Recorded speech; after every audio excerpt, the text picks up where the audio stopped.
Welcome to a video lesson on tools for graphing in Minitab Express. This lesson will focus on dot plots. In order to do a dot plot, we will need data, and so we will import some data and download it from the Minitab Express website. The data that we're going to be using today has to do with pulse rates, and this data was downloaded and then imported into a spreadsheet, which you see here. Then that data was copied and pasted into Minitab Express, which you see here. What we're going to do is study dot plots. I'm using a Macintosh computer. The menus that you will, if you have a PC, are very similar.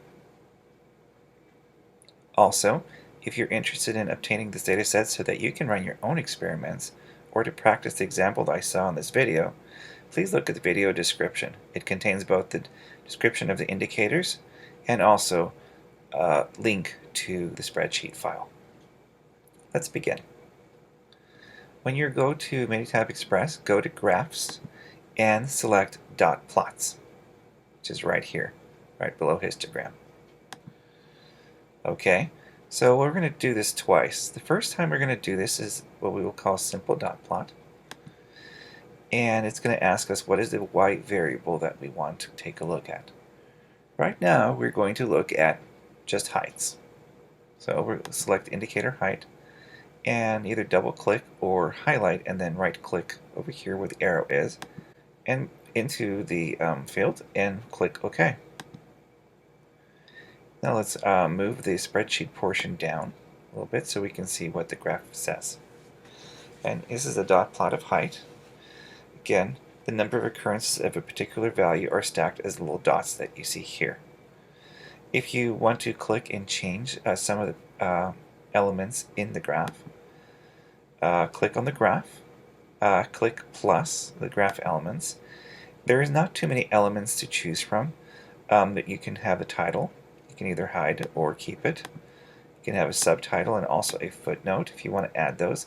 Each one of these are editable, including the axis label over here. If you don't want an axis label, you can get rid of that, or if you don't want to have any numbers on the axis, you can remove the tick labels. There's not that many options. Now dot plots are rather interesting. Right now all we did is we looked at the heights. So in this study both males and females participated. So one of the things right here is that both the heights of males and females are mixed together because we did not distinguish between the gender. We just took a dot plot of all the heights. So let's see what would happen if we were to group the dot plots according to height. So let's do this again. I'm going to choose dot plot. And in this case, what we're going to do is do with groups. And now you'll notice there's a little bit more options. First of all, we have the y variable, which again will be the height.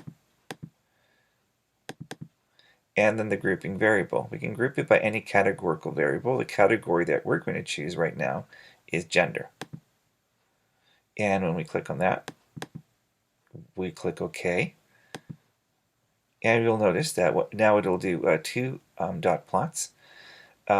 Female is on the top and male is on the bottom. And what you'll notice is dot plots are very good at seeing the distribution of particular data. In this case, we're looking at the distribution of heights.